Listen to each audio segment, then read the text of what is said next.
Glória a Deus, Deus é bom. Abra sua Bíblia, vamos ler a palavra de Deus. Abra sua Bíblia no livro de Atos, no capítulo 1. Atos, no capítulo 1, no verso 1. Hoje nós vamos falar sobre encontros com Jesus. Pensei que você ia ficar feliz com esse tema. Encontros com Jesus que mudaram vidas, que mudaram cursos de caminhos. E eu quero te mostrar pelas Escrituras alguns encontros que Jesus teve, pontuais com algumas pessoas após a sua ressurreição. Você já abriu Atos capítulo 1? Amém? Diz assim: escrevi o primeiro livro, ó Teófilo, relatando todas as coisas que Jesus começou a fazer e a ensinar, até o dia em que foi elevado às alturas, depois de haver dado mandamentos por meio do Espírito Santo aos apóstolos que tinha escolhido. Depois de ter padecido, Jesus se apresentou vivo aos seus apóstolos, com muitas provas incontestáveis, aparecendo-lhes durante 40 dias, e falando das coisas relacionadas com o reino de Deus. Então, o livro de Atos, ele começa relatando sobre o fato de Jesus ter morrido, ressuscitado e ter caminhado com o seu corpo ressurreto no meio do povo, e dando provas que o próprio texto está dizendo que são incontestáveis, que verdadeiramente Jesus havia ressuscitado. Quantos aqui podem imaginar como deve ter sido você ter acompanhado as notícias e o fato de Jesus ter morrido e ter ressuscitado? E a ressurreição de Jesus não foi uma ressurreição conforme já havia sido visto. Por exemplo, Lázaro ressuscitou e morreu de novo. A palavra do Senhor também vai contar a história de uma mulher chamada Dorcas. Dorcas também ressuscitou e morreu de novo. Mas a ressurreição de Jesus Cristo foi totalmente diferente. Nunca a terra havia presenciado ou ouvido falar sobre um Deus que morreu e ressuscitou, mas não ressuscitou para morrer de novo. Ele ressuscitou para viver eternamente. E nesse exato momento, Jesus Cristo está assentado à direita de Deus, com o seu corpo incorruptível, ressurreto, cheio de poder, cheio de glória. E é essa a esperança que nós temos. Um dia iremos também morrer, mas ressuscitaremos para a eternidade. E o texto está dizendo que esse Jesus caminhou 40 dias com os discípulos. 40 dias com o seu corpo ressurreto. E a gente então pode imaginar quais foram as grandezas que aconteceram durante esses 40 dias. A gente não tem como e nem tempo para mostrar tudo o que aconteceu durante os 40 dias. Mas eu quero te mostrar alguns encontros que Jesus teve. Encontros esses que mudaram a história e a vida de algumas pessoas. E eu tenho certeza que esses encontros também vão abençoar a sua vida nessa manhã. Amém? Abra sua Bíblia em João, no capítulo 20.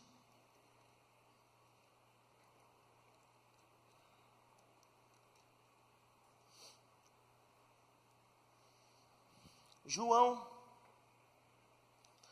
no capítulo 20, no verso 1.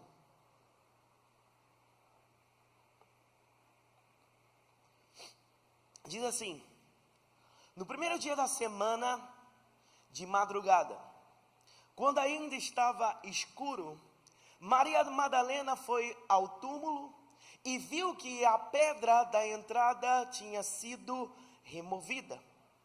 Então correu e foi até onde estava Simão Pedro e outro discípulo a quem Jesus amava, e disse-lhe: tiraram o Senhor do túmulo e não sabemos onde o colocaram. Então, a primeira pessoa que nós iremos falar aqui de um encontro é essa mulher chamada Maria Madalena, Quem é esta mulher Maria Madalena? Em primeiro lugar, é uma discípula de Jesus. Diga assim comigo: Maria é uma discípula de Jesus. Diferente desse encontro que ela vai ter agora, o seu primeiro encontro foi um encontro de libertação. Em Lucas, no capítulo 8, vai relatar quando Jesus encontra com essa mulher. O texto vai dizer que ela é uma mulher oprimida por demônios. Então, nós podemos dizer que essa mulher estava endemoniada. E o texto vai dizer que haviam 7 demônios sobre a vida dela. O primeiro encontro dela foi um encontro para libertação. O Senhor encontra com essa mulher e liberta ela de tudo aquilo que a aprisionava. E esse encontro faz com que essa mulher agora se dedique a Jesus. Porque todas as vezes que você recebe uma dádiva da parte de Jesus, o nosso coração sempre vai querer agora, de uma certa forma, agradecer a Jesus, ser grato a Ele. Então o que ela fazia? Ela cuidava de Jesus, ela estava sempre próxima, ela caminhava próxima a Jesus. Então quando havia uma necessidade, ela estava ali para poder ajudar a Jesus em tudo que precisava. Porque todo discípulo é apaixonado por Jesus.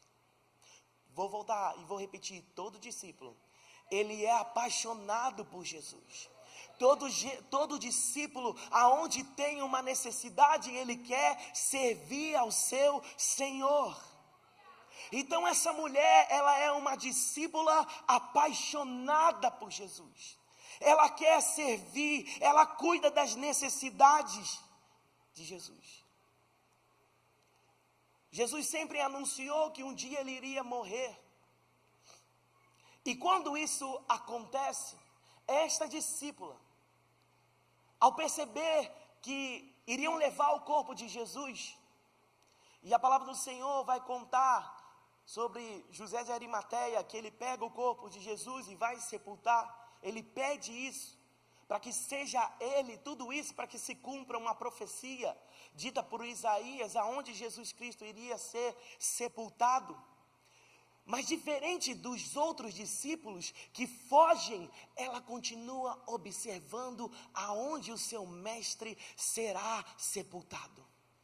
Ela diferente dos outros discípulos, independente se aquele momento de Jesus está morto, ela sabe que aquilo não define quem Jesus é. Ela já tem uma expectativa no coração dela, que aquele momento de morte não seria para sempre, mas poderia acontecer alguma coisa em algum momento, de repente, ele se levantar da morte. Então ela quer saber aonde ele vai ficar.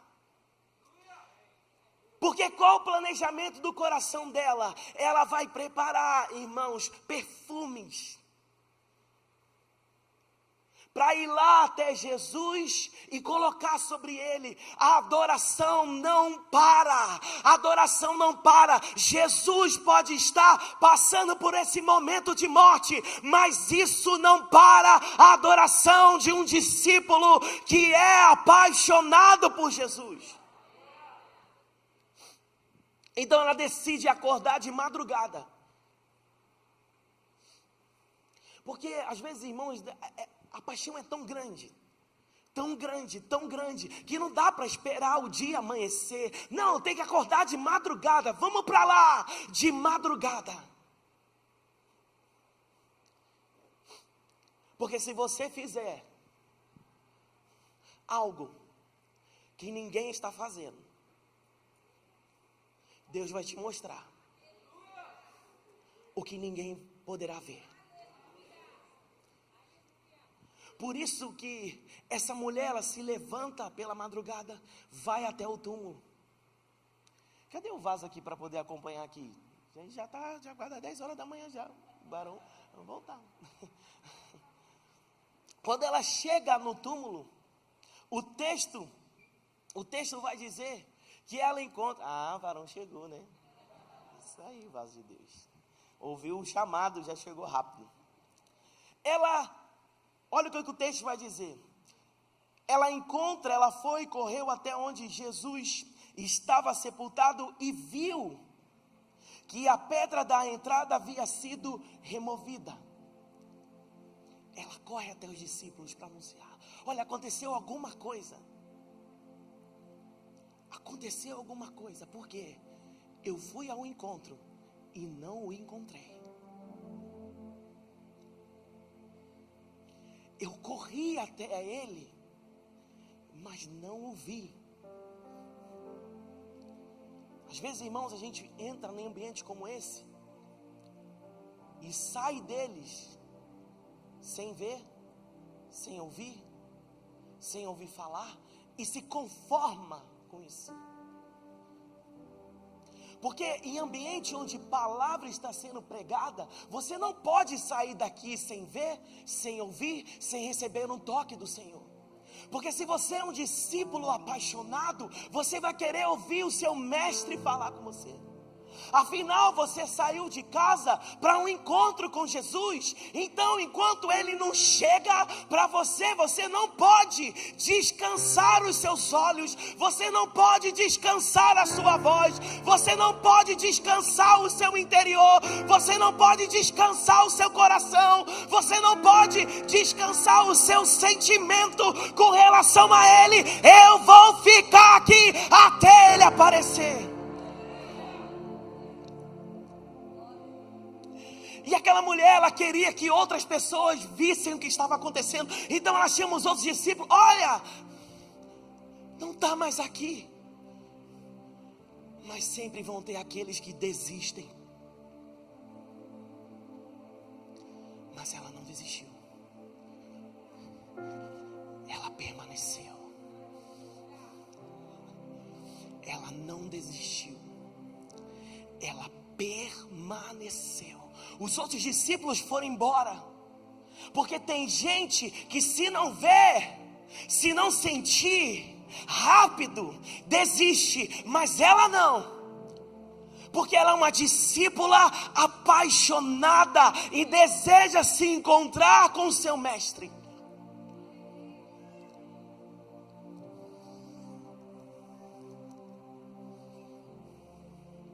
O texto no verso 11 do capítulo 20 vai dizer assim: Maria, entretanto, permanecia. Deus vai colocar sobre a sua vida, meu irmão. Deus vai colocar na sua vida permanência, constância. Deus vai colocar sobre você, para que você pare de dar altos e baixos e permaneça nesse lugar. Que lugar é esse? Ele pode não estar aparecendo agora, mas eu não arredo o pé enquanto Ele não chegar, enquanto o meu coração não tremer, enquanto a minha voz não ficar embargada, enquanto os meus olhos não se encherem de lágrimas. Eu vou permanecer na entrada, esperando Ele aparecer.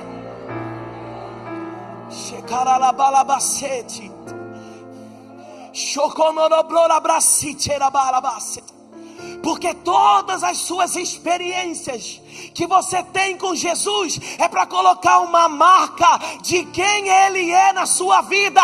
Se lembra quando você estava prestes a morrer, Ele te tirou do túmulo, Ele te tirou da morte, para que conheça o Deus que sabe te resgatar quando você precisa. Se lembra do dia que você se trancou no seu quarto e só você e Deus orando, buscando, e de repente o seu quarto ficou tomado pela glória. Se lembra quando você estava no shopping tomando um café e de repente veio alguém dizendo: o Senhor me mandou até aqui para falar com você. Porque você não encontra só com Jesus em lugares comuns de trajetos normais para Ele. Ele te encontra. Você pode estar no mais alto monte, Ele está lá. Você pode estar no mais profundo abismo, Ele vai estar lá também.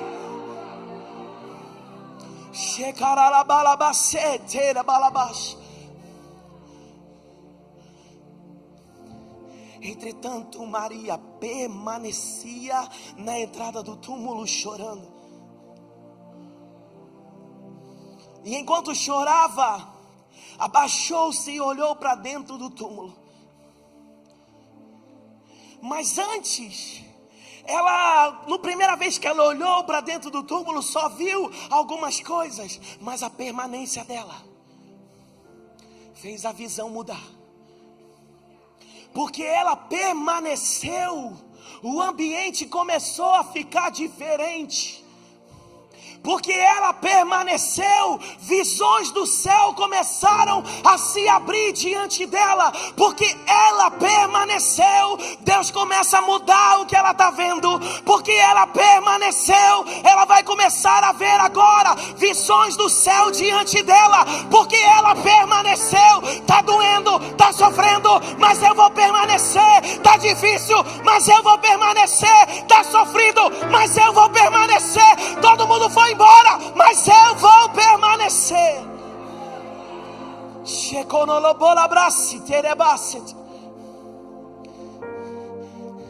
Ela olha, verso 12, viu 2 anjos vestidos de branco, sentados aonde o corpo de Jesus havia sido colocado, um na cabeceira e outro aos pés. O que ela está vendo, nunca ninguém havia visto. Todas as vezes em que a Bíblia relatava anjo, era sempre anjo de pé, era anjo subindo e descendo, era anjo trabalhando.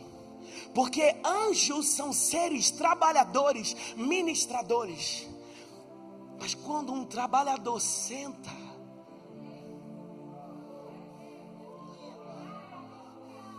quando um trabalhador se assenta, ele está apontando algo.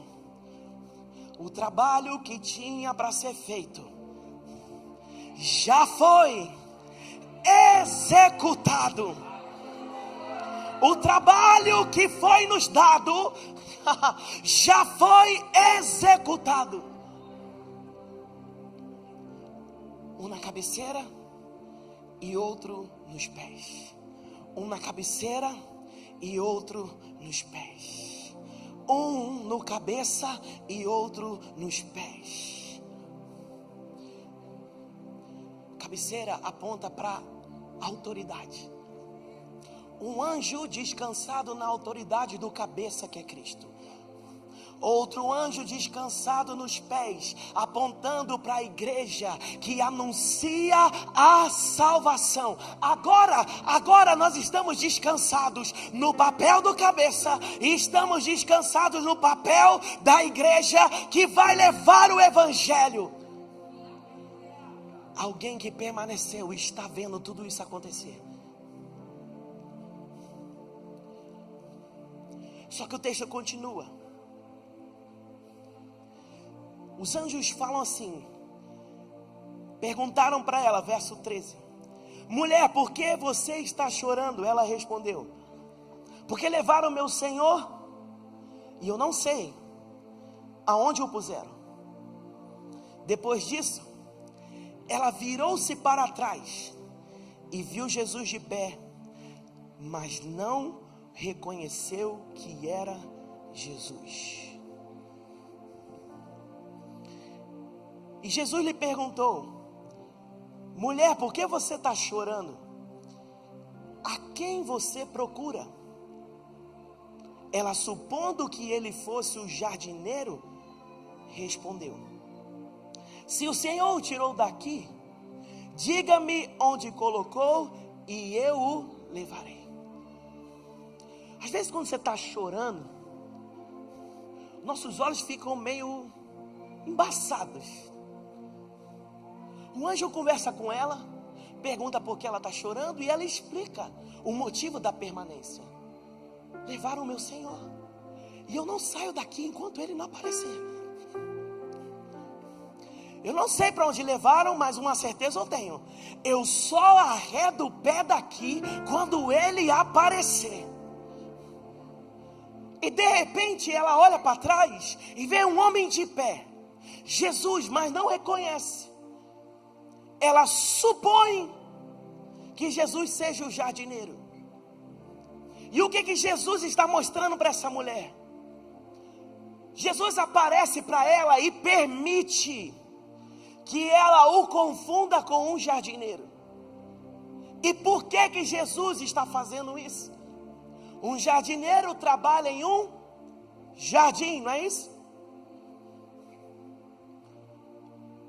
O que Jesus está levando essa mulher? Há mais de 6.000 anos atrás. No livro de Gênesis, nos 2 primeiros capítulos, vai mostrar que o Senhor plantou na terra um jardim. E nesse jardim plantou um homem chamado Adão. E deu para ele um desígnio e um trabalho.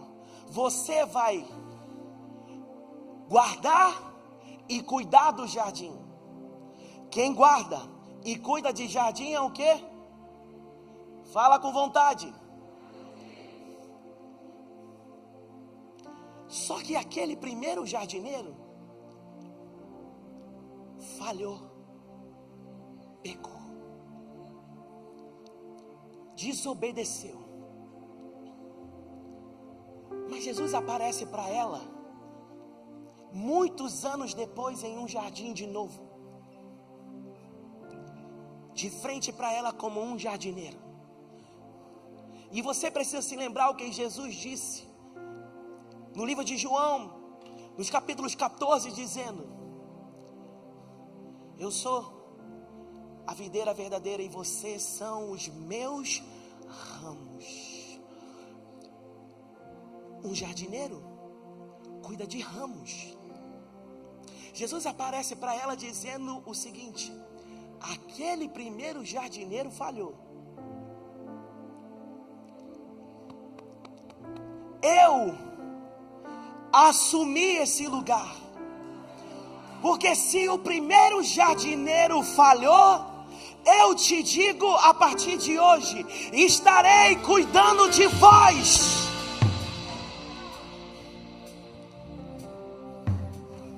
Um jardineiro de volta no jardim.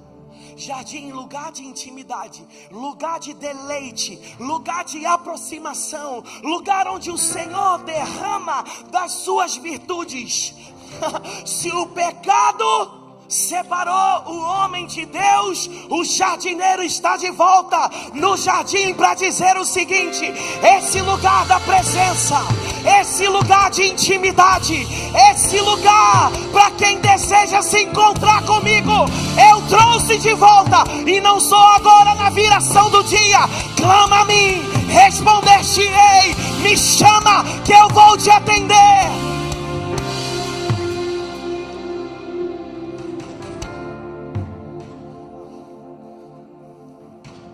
Aquela mulher olha para Jesus. Ela não tem todas as escrituras, tudo na mão para poder entender toda a revelação e a lógica. Quem precisa entender isso agora somos nós que temos as escrituras na mão. Por quê?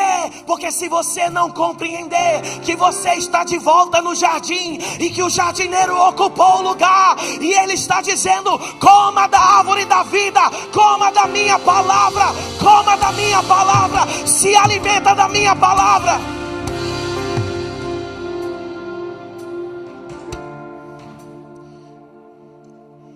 Só que Jesus, no verso 16, vai pronunciar o nome dela chamando Maria. Porque melhor, irmão, do que tentar fazer o seu nome é ser chamado pelo nome.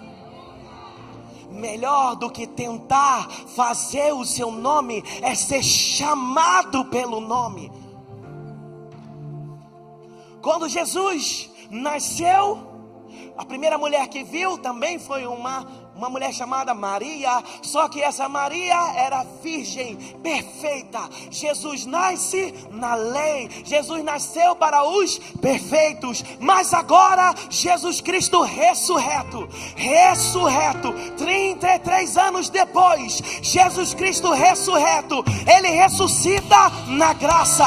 Ele não ressuscita para quem é perfeito, Ele ressuscita para os imperfeitos. Aquela mulher era conhecida como a endemoniada. Jesus não esperou alguém perfeito para ver Ele primeiro. Jesus trouxe à presença alguém que era conhecido pelo passado, endemoniado, preso, cativo. Jesus está se revelando para aqueles que entendem que a graça, ela é suficiente para suplantar todo passado de pecado, toda história de derrota.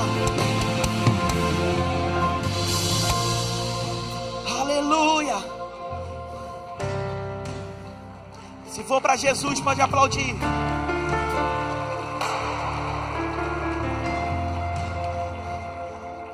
E ela voltando-se, disse em hebraico Rabone, que quer dizer mestre. O que um apaixonado quer fazer quando vê o seu mestre? Se você visse Jesus, o que você ia fazer?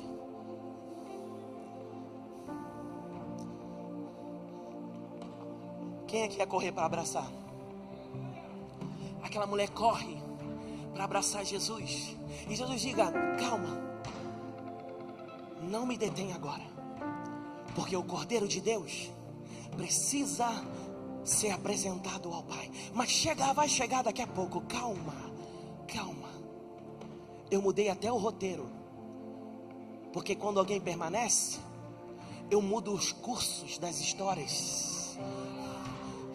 Porque se ninguém estivesse esperando, ele teria subido direto ao Pai e voltaria. Mas porque tinha alguém esperando, porque tinha alguém aguardando, porque tinha alguém sem desistir, porque tinha alguém persistente, porque tinha alguém desejoso, ele para no meio do caminho antes de ir para o Pai, para dizer: eu te chamo pelo nome, eu te conheço pelo nome, por isso eu te chamo pelo nome. Nome é para chamar para perto, nome é para chamar a atenção e dizendo: ei Maria, porque você esperou, porque você aguardou, eu estou aqui ressurreto, eu estou aqui ressurreto.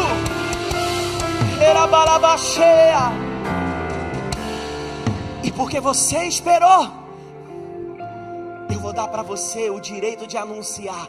Vai lá e conta para todo mundo. Mas espera aí, mas mulher naquele tempo não tinha muita autoridade para espalhar. Jesus não está ligado à lei de homens e coisas que o homem entende. Vai lá, eu te encho de autoridade, eu recupero a sua identidade, eu te dou novamente a sua posição de auxiliadora idônea. Vai lá, anuncia para todo mundo que eu ressuscitei.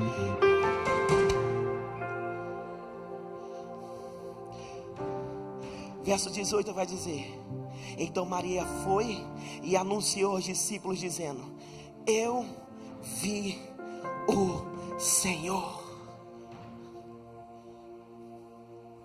Porque quando você vê Jesus, ninguém pode duvidar, ninguém pode ir de contra você. E Jesus persistentemente agora aparece para os discípulos. A partir do verso 19 vai contar que ao cair da tarde daquele dia, o primeiro da semana, estando trancadas as portas da casa onde estavam os discípulos com medo dos judeus, Jesus veio e se pôs no meio dele dizendo: que a paz seja com vocês. A pergunta que não quer calar: como estavam as portas? Como estavam as portas? Fala com vontade, como estavam as portas? Não tem porta trancada, não tem quarto fechado, não tem solidão, não tem depressão, não tem medo que impeça Jesus de invadir lugares, de invadir casas, de invadir a dor, de invadir o medo, para dizer: eu estou aqui.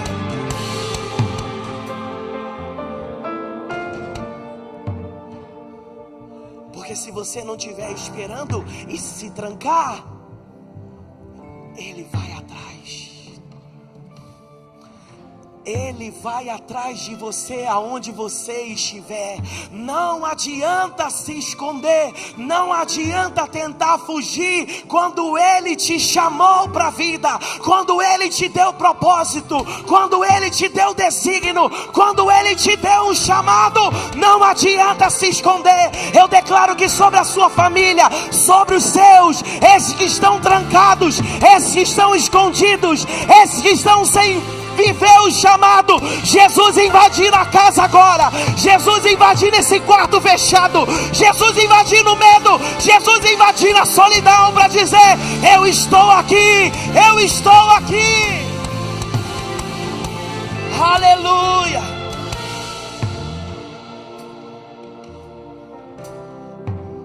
Se eles estavam com medo, Jesus libera a paz. Verso 20: e dizendo isso, mostrou-lhe as mãos e o lado. Então os discípulos se alegraram ao ver o Senhor. E Jesus lhe disse outra vez: que a paz seja com vocês. Assim como o Pai me enviou, eu também envio vocês. E havendo dito isso,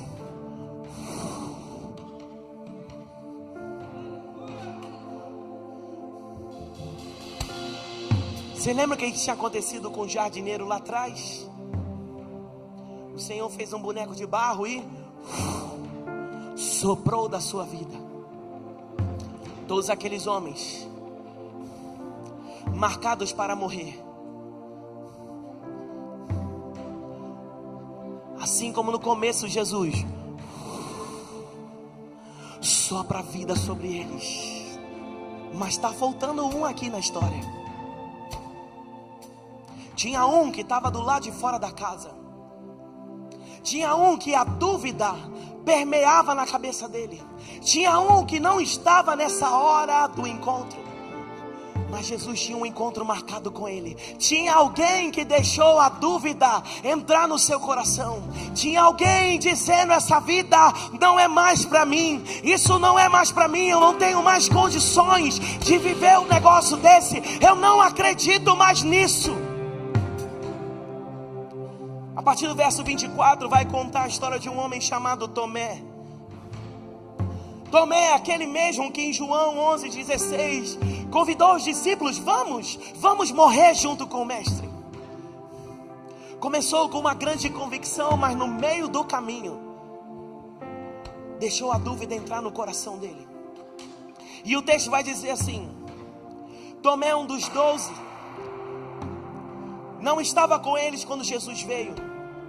Então os outros discípulos disseram a Tomé: vimos a Jesus. Mas ele respondeu: se eu não vir o sinal dos pregos nas mãos dele, e ali não puser o dedo, e não puser a minha mão do lado dele, de modo nenhum acreditarei. E o verso 26 vai dizer que tem uma passagem de 8 dias. O que Tomé está querendo? Eu quero tocar nas feridas, porque o meu Cristo tem a mão furada. O meu Cristo tem as marcas do Evangelho gravadas no seu corpo. O meu Cristo, o Cristo que mudou a minha vida, que restaurou a minha vida, que eu vi pregado na cruz do Calvário, Ele foi transpassado pelas minhas dores, Ele foi moído pelas minhas iniquidades. Eu quero tocar no Cristo, eu quero tocar nas feridas, porque eu sei, quando eu toco nas feridas, quem é curado sou eu, quem é restaurado sou eu. Então eu não posso sair daqui sem tocar nele, sem tocar nas chagas, sem tocar na mão, sem tocar no lado.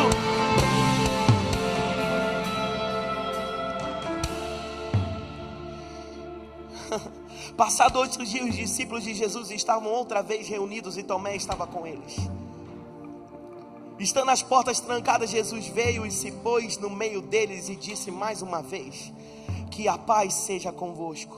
Verso 27. E disse logo a Tomé: vem cá, põe o teu dedo e veja as minhas mãos. Estenda a sua mão e ponha do meu lado. Não seja incrédulo, pode colocar a mão, mas seja crente. Ao que Tomé respondeu: Senhor meu e Deus meu.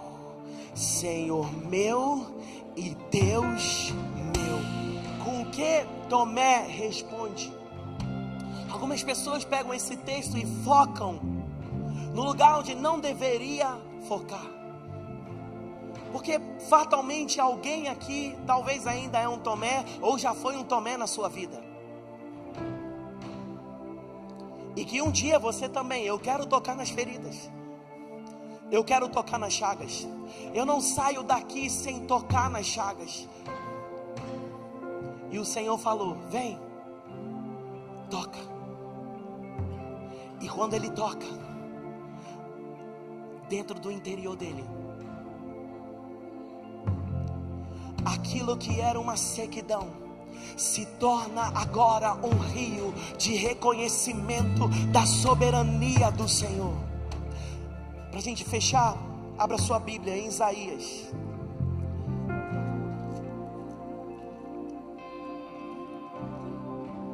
Isaías 53, por favor.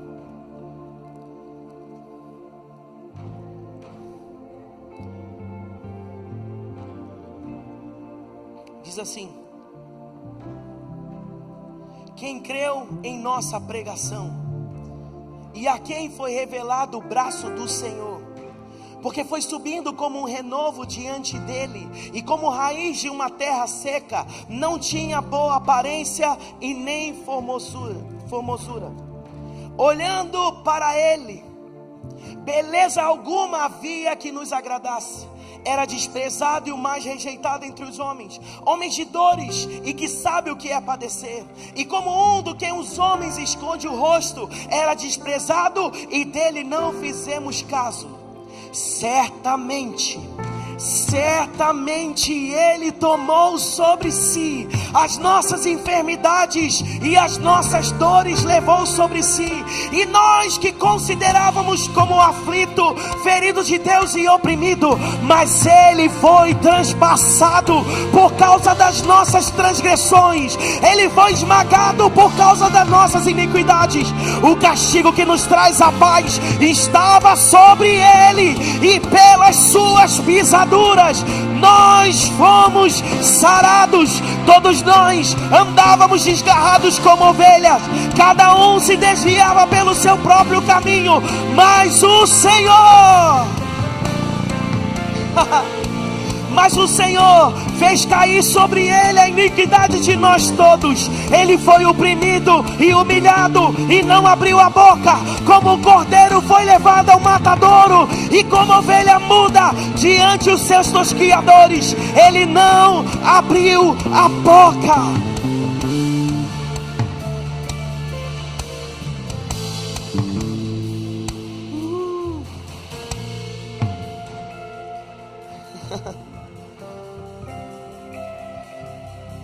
Verso 10: todavia o Senhor agradou esmagá-lo, fazendo-o sofrer. Quando der a sua alma como oferta pelo pecado, verá a sua posteridade, prolongará os seus dias, e a vontade do Senhor prosperará em suas mãos.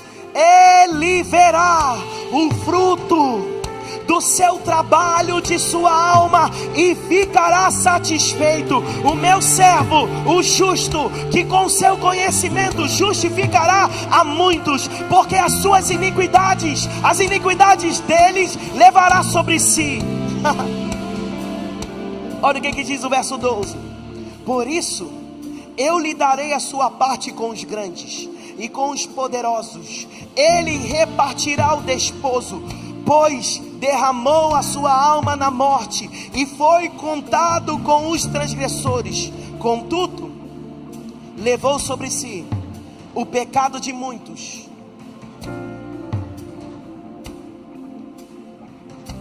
Quem está aqui nessa manhã?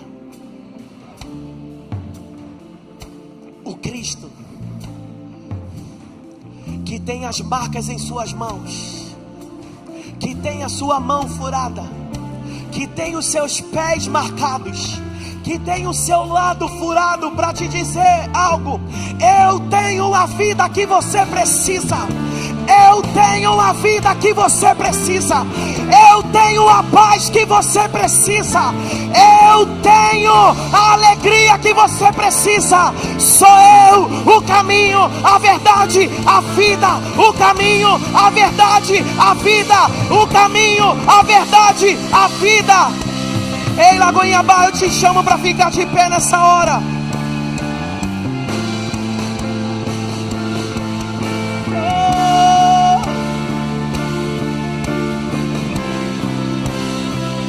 Vamos cantar essa canção.